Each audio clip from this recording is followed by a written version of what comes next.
Support WrestleTalk! Welcome to the AEW Full Gear 2022 predictions. I am Luco and DAD. That is Tempest, the Gem That Champion.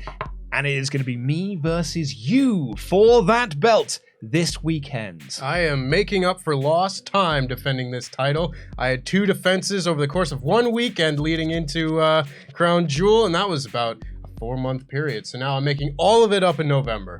Please, if this is your first time here, subscribe to the WrestleTalk channel because we do daily wrestling news videos as well as predictions videos like this, and we will have a full review of AEW Full Gear that will go up on Sunday. So we're going to go through the 9 matches that we've got currently announced, one of which actually we don't know who's going to be in it either because it's the finals of the Eliminator tournament. So We'll cross that bridge when we get to it, but we're going to kick things off with Luchasaurus versus Jungle Boy Jack Perry in a steel cage match. I'm really looking forward to this match. AEW's cage matches have delivered both times they've done them so far, and this is like a real coming out party type thing for Jungle Boy as a singles guy. He hasn't had that big singles win on pay-per-view yet in his career, and I would be shocked if it's not on this show. Yeah, they're gonna do a lot. It's a perfect like smoke and mirrors type match, a real come from behind underdog style match. I think it's gonna be really good. It's one of the ones I'm most looking forward to on the show, honestly. Yeah, I think this is gonna be a really good match. Like, the story I think has suffered a little bit on TV, and I think Christian's injury going into All Out really has hampered this somewhat because they didn't really get to do a match at All Out. They had to do an angle, and then that angle is sort of been a bit slow on TV. It's been there sometimes, then not there. And like, I was kind of not over the story, but I was not massively invested in the story. And then Jungle Boy did that crossbody onto Luchasaurus off the ramp, and they fell over and fell off the ramp through a bunch of clutter down. And I was like, oh, cool. Well, I'm now back in. And I'm really looking forward. And now they've announced it's a steel cage match. Yeah, I'm kind of pumped for this. I think Jungle Boy wins this match, and then they can separate these two for a while and have Christian maybe off TV for a little bit. And then once he's back and able to be cleared, then he can just come right back in, maybe cost Jungle Boy a TNT title shot or something like that. And then they go right back in and finally have the big blow-off match. Yeah, I'm also predicting Jungle Boy to win this one as well. Although I think we've now got to stop calling him Jungle Boy because they're very clear on commentary now. He is Jack Perry. Jungle Boy is just a nickname. I know, but I like calling him Jungle Boy. But yeah, I'm also going with Jungle Boy on this one. Up next, speaking of things that have probably gone on for too long and are still on this card, though, it's Jeff Jarrett versus Sting. It's TNA 2006 all over again. I'm split on what I think is going to happen here. I would be appalled if Sting and Darby Allin do not win this match. But I've also been saying that about every Jeff Jarrett pay-per-view match for pretty much his entire career. But like, Sting and Darby are undefeated as a tag team, right? I think so. I'm pretty sure they've not yet lost just a straight tag match. I would have thought they've got to win here.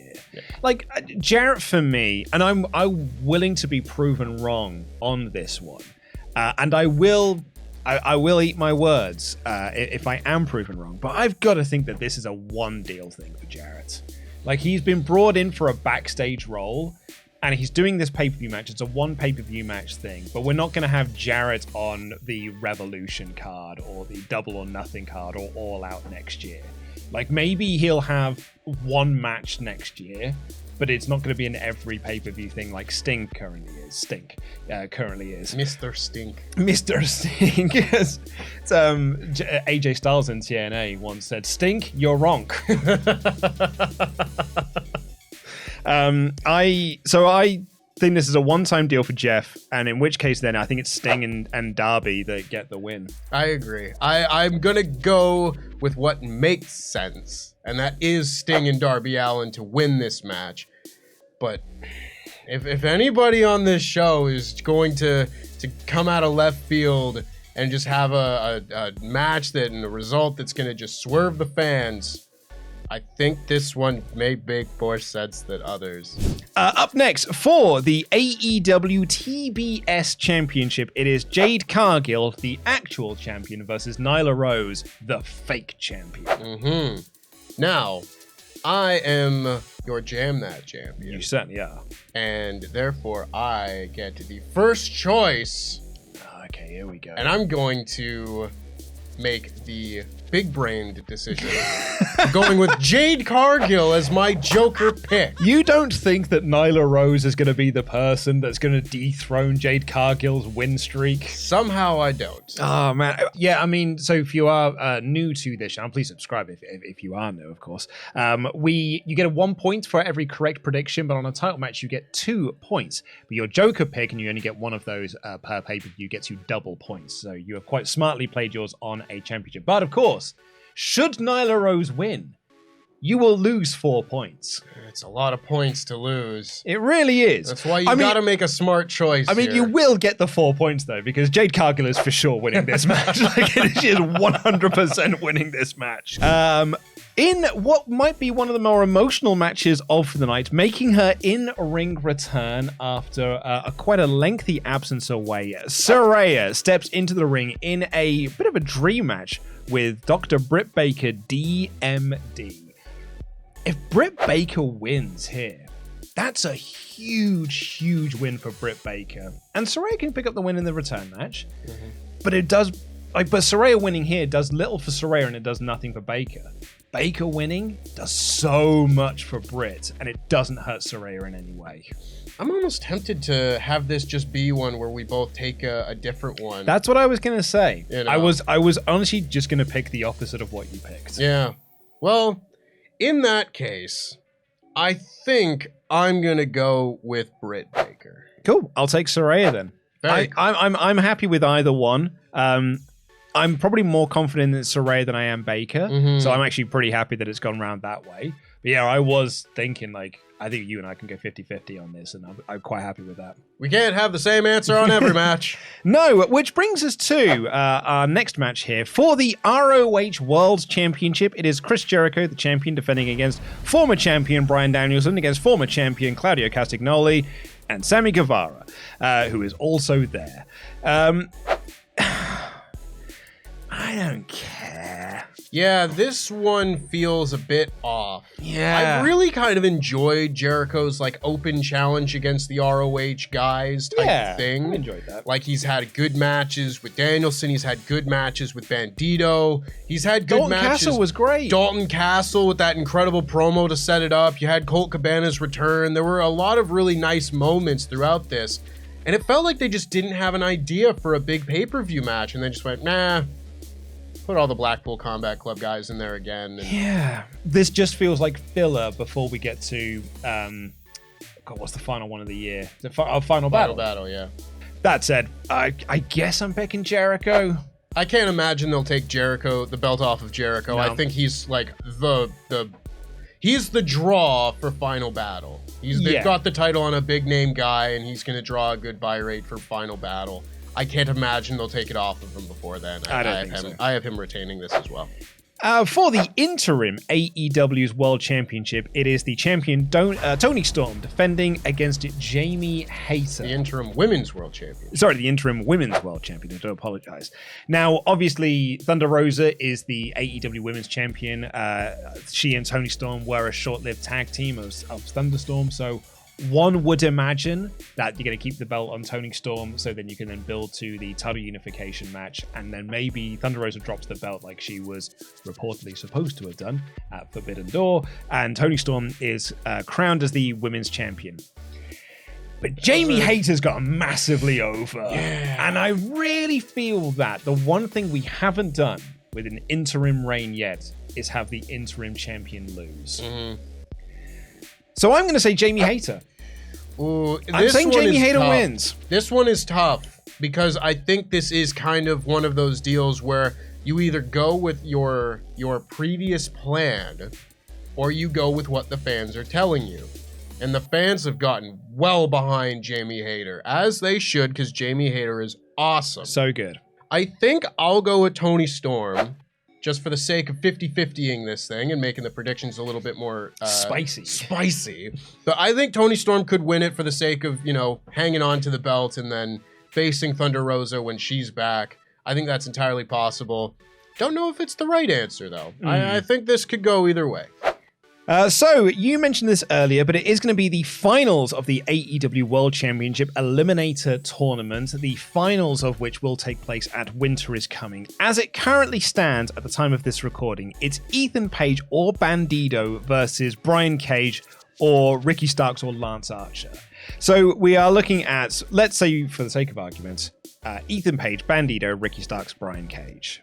I would imagine Ethan Page beats Bandido, and I think Ricky Starks beats Brian Cage. So we end up with Page versus Starks. That's my prediction.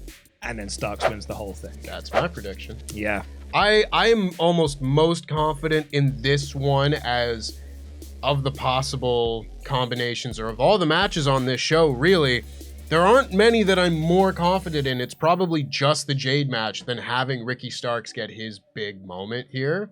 I think Ricky Starks is due for a really big win on pay-per-view. I think this could be it, especially after losing to Powerhouse Hobbs in like 5 minutes at All Out. Such a shame. This needs to be a big match and a big night for him. For the AEW World Tag Team Championships, it is the champions, The Acclaimed, versus Swerve in Our Glory. It is the third match in the trilogy. What do you say? What do you think's happening?